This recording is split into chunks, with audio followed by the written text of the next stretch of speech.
உங்களுக்கு வணக்கம். ரொம்ப நாளைக்கு அப்புறம் மீண்டும் ஒரு பிகேஎன் ரீச்சாவில் சந்திக்கிறோம். இன்றைக்கி நாங்கள் உங்களுக்கு ரீச்சாவில் ஒரு 6000 அன்னாசி மரம் நட்டு நாங்கள் அதனுடைய பருவர்கள் எப்படி இருக்குன்னு பார்த்தீங்கன்னா நல்ல சக்ஸஸாக வந்திருக்குது.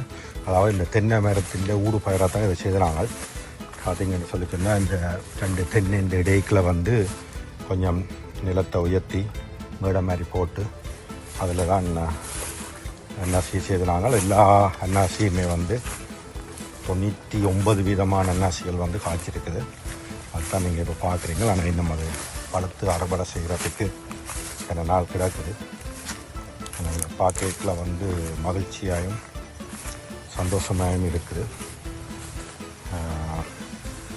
இந்த வட மாகாணத்தில் இந்த அன்னாசி தோட்டங்கள் செய்கிறது பெரிய அளவில் இல்லை.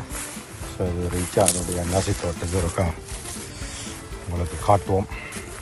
இடத்துக்காக இருக்க ஒரு வீடியோ உண்டு.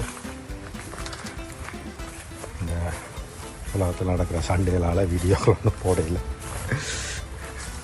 இந்த திடீரெண்டு இதுக்குள்ள நிறையக்குள்ள வீடியோ ஒன்று போடணும்னு தோணிச்சு. அதனால தான் நாங்கள் ஒரு 2 வருஷத்துக்கு முதல் ஒரு பரீட்சாத்த முயற்சி ஒன்று செய்து நாங்கள் அது பெரிய அளவில் கை கொடுக்கல. ஆனால் இப்போ இந்த முறை இல்லை, திரும்பவும் முயற்சி செய்யணும் வரக்கூடாதுன்னு சொல்லி ஒரு ஓர்மத்தோடு செஞ்சு ஓரளவுக்கு அது வெற்றி அளிச்சிருக்குது. அதான் உங்களுக்கு இருக்கால் உங்களோட பகிர்ந்து கொள்வோம் என்றதுக்காக. பார்த்தீங்கன்னு சொல்லி சொன்னால் அன்னாசிக்கு வெயில் தேவை, ஆனால் கடுமையான வெயில் தேவையில்லை. அதுக்காக தான் இந்த தென்னை மரம் 2 இடலுக்குள்ள செய்கிறாங்க. பார்த்தீங்கன்னு சொல்லி சொன்னால் எல்லா கண்டுகள்லையுமே காய்ச்சிருக்கு, பூத்திருக்கு. காயினி கனியாக மட்டும் பார்த்துருக்கோம்.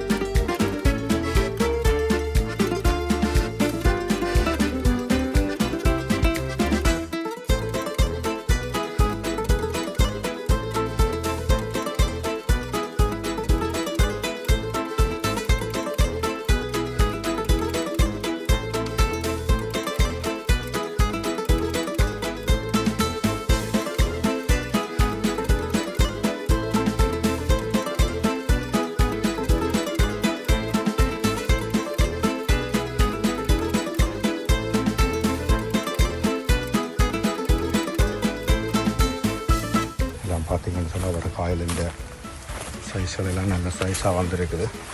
ஸோ இதில் என்ன சொல்ல வாரணும் உங்கள்கிட்டன்னு சொல்லி சொன்னால், நீங்களும் இந்த மாதிரி தென்னந்தோட்டங்கள் வச்சுருந்தீங்கன்னு சொன்னால் தனியாக தென்னையை மட்டும் நம்பி இருக்காமல், தென்னை காய்க்க மட்டும் பார்த்து கொண்டு இருக்காமல் இந்த மாதிரி அன்னாசிகளை வச்சு செஞ்சீங்கன்னு சொன்னால் நீங்களும் நல்ல பலனை அடையலாம் என்றதுக்காகத்தான் இந்த வீடியோ.